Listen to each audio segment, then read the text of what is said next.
রাখবে। একটা স্থল বন্দর আছে, এটার যেন উপযুক্ত ব্যবহার করা যায় সেটা আমাদের খুব বেশি প্রয়োজন। স্থল বন্দরের কথা মনে পড়লো, বাংলা বান্ধায় স্থল বন্দর।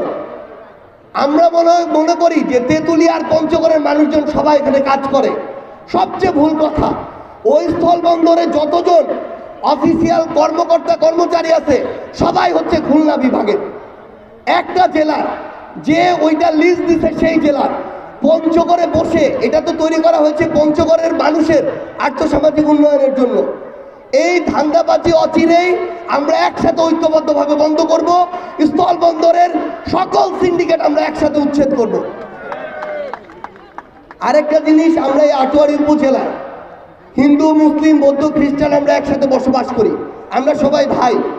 কেউ যেন আমাদের মধ্যে কোনো বিভেদ না ঘটাতে পারে, আমাদের কোনো কথাকে ভিন্নভাবে উপস্থাপন করে নিজেদের মধ্যে যেন কেউ ঝামেলা না তৈরি করতে পারে। সেই জায়গা থেকে আমাদের এই সম্প্রীতি যেন সবসময় ঠিক থাকে। আমরা যেমন মসজিদ রক্ষা করব, আমরা মন্দিরও রক্ষা করব। আমরা মসজিদ তৈরিতে যেমন বাজেট দিব, মন্দিরগুলো পাকা করার জন্য বাজেটের ব্যবস্থা করব। এইটুকু মানসিকতা যেন আমাদের সবার ভিতরে থাকে।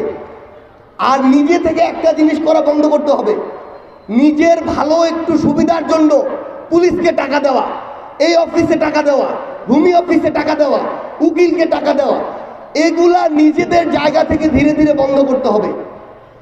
আমরা যখন একটা লিগ্যাল কাজের জন্য যাব, কেউ যদি টাকা চায়, অনৈতিক দাবি করে, দয়া করে আমাদেরকে কোনো না কোনোভাবে জানানোর ব্যবস্থা করবেন। ওই চেয়ারে সে কিভাবে বসে থাকে সেটা আমরা তখন দেখব। আমরা আমাদের এখানে মাননীয় উপদেষ্টা মহোদয় এসেছেন, আমরা তার কথা শুনবো। আমাদের আরও অনেক কথা বলার সময় হবে, শুধু একটা কথাই বলি, 24 সালের এত মানুষ জীবন দিল, এত মানুষ রক্ত দিল, এখানে সামনের সারিতে আমাদের শহীদ পরিবারের সদস্যরা রয়েছেন, অনেক আহত যোদ্ধা সামনে রয়েছেন। এই মানুষগুলোকে ধারণ করে আমরা শুধু একটা জিনিস মাথায় রাখবো, আমরা যেমন নেতা তৈরি করব, আমাদেরকে নেতা ওই রকম ভাবেই শাসন করবে, আমাদেরকে আমাদের এলাকা ওইভাবেই চলবে, ওইভাবেই উন্নতি হবে। যদি আমরা নেতার কাছে ভোটের আগে টাকা নেই, বাকি 5 বছর নেতা আপনার পকেট থেকে টাকা নেবে। এই জন্য আমাদের জায়গা থেকে এই চিন্তা ভাবনাগুলো থেকে সরে আসতে হবে। আমরা যেন আগামীতে যারা আমাদের কথা বলে, আমাদের কথা শুনে, আমাদের কাছে জবাবদিহি করে, এইরকম নেতা নির্বাচন করি, সে যেই দলেরই হোক না কেন। এইটুকু শুধু আপনাদের কাছে আবেদন, যে তুমি আটোয়ারি ছোঁয়া, তোমার সাথে আরো অনেকবার দেখা হবে। দোয়া করেন, আশীর্বাদ করেন এবং সবসময় ভালোর সাথে রইবেন, তাইলে তোমার সাথেও ভালো হবে। ধন্যবাদ।